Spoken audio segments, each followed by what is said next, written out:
اس طرح کے مسائل میں گھرا ہوا ہے۔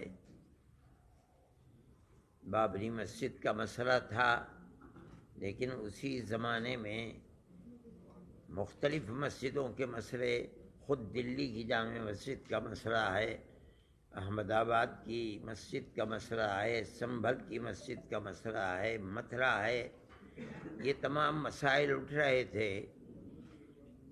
لیکن اس وقت جس تیزی کے ساتھ یہ مسائل اٹھے ہیں، ان سے یہ محسوس ہوتا ہے کہ قانون کو سامنے رکھ کر فیصلہ کرنے کی ذمہ داری جن کورٹوں کے اوپر ہے، وہاں ایسی لچک اور ڈھیل پیدا ہوئی ہے کہ جو لوگ عبادت گاہوں پر قبضہ کرنے کا پروگرام چاہتے تھے، ان کو سہولت اور آسانی مل رہی ہے۔ کانگریس گورنمنٹ کے زمانے میں سن 91 کا قانون بنا تھا، ہمیں اس کے اوپر بھی یہ اعتراض تھا کہ بابری مسجد کو اس سے الگ کیوں کیا جا رہا ہے، لیکن کیا گیا کیونکہ جمعیت علماء ہی اس کیس کو لڑ رہی تھی، اور ہم پوری قوت کے ساتھ جو بہتر سے بہتر وکیل تھے ان کو سامنے لا کر ہم نے اپنے دعوے کو پیش کیا، اور ہم بار بار یہ بات کہتے تھے کہ ثبوت اور شواہد کی بنیاد کے اوپر، یعنی قانونی دلائل کی بنیاد پر جو فیصلہ سپریم کورٹ کا ہوگا ہم اسے قبول کریں گے۔ سپریم کورٹ کا ایک فیصلہ کہ مسجد اپنی جگہ ہے، کسی مندر کو توڑ کر نہیں بنائی گئی، یعنی جہاں بابری مسجد ہے وہ رام جنم بھومی نہیں ہے،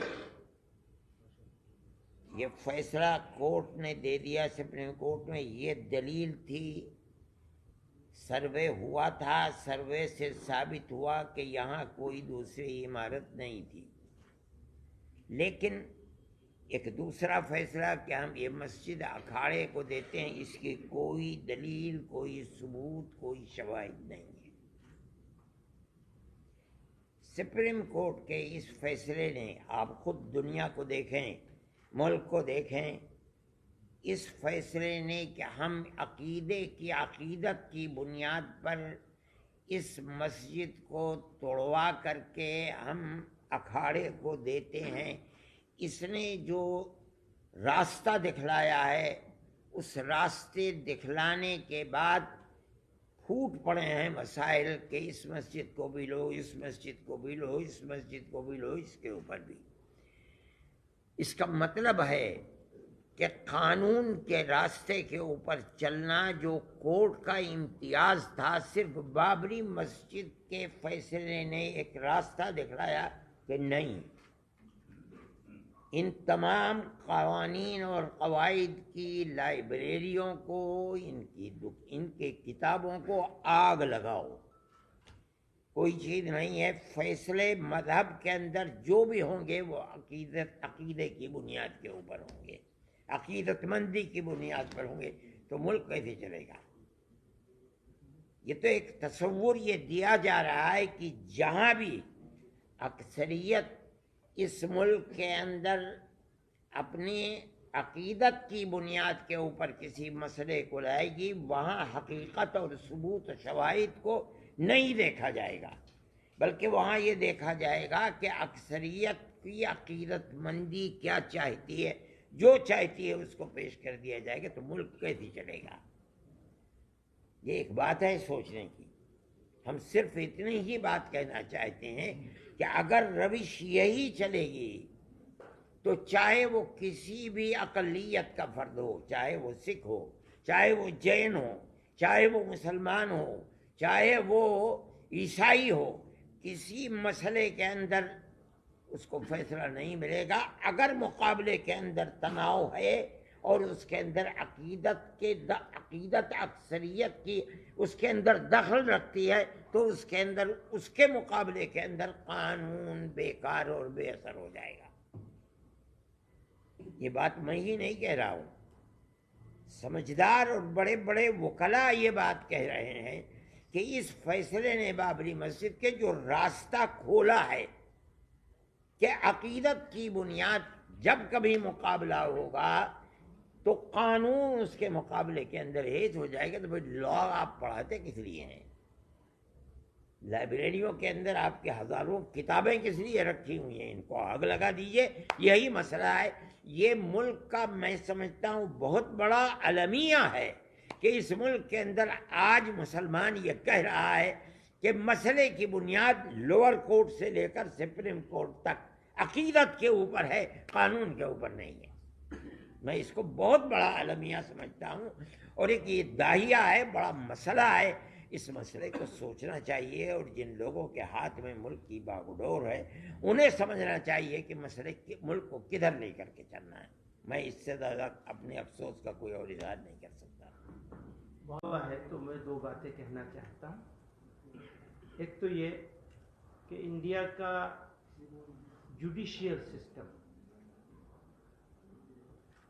یہ اس کے اوپر بہت بڑا کوشچن مارک آ گیا ہے۔ جس طرح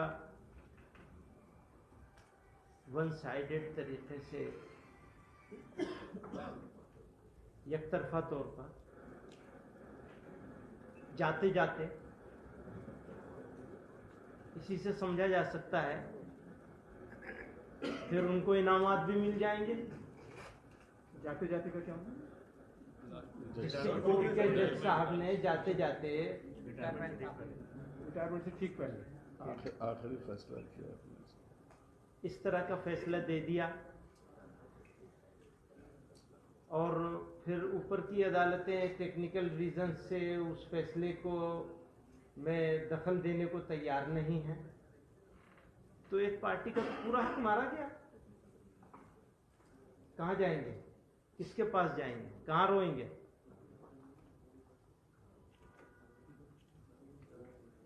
تو آپ لوگوں کو اسی لیے بلایا ہے، تکلیف دی ہے۔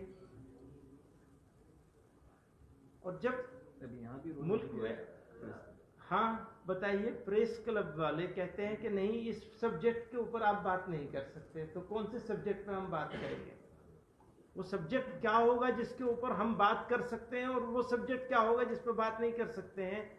اس کا فیصلہ بھی سبجیکٹ کے اوپر ہوگا۔ اگر ہمارے ساتھ کچھ معاملہ ہوا ہے تو ہم تو پریس کلب کے پاس ہی جائیں گے نا، کس کے پاس جائیں گے؟ وہاں بھی نہیں جا سکتے۔ تو ایسی سچویشن میں ہم کھڑے ہیں کہ ہماری سمجھ میں نہیں آتا کہ ہم کیا کہیں اور کیا نہ کہیں۔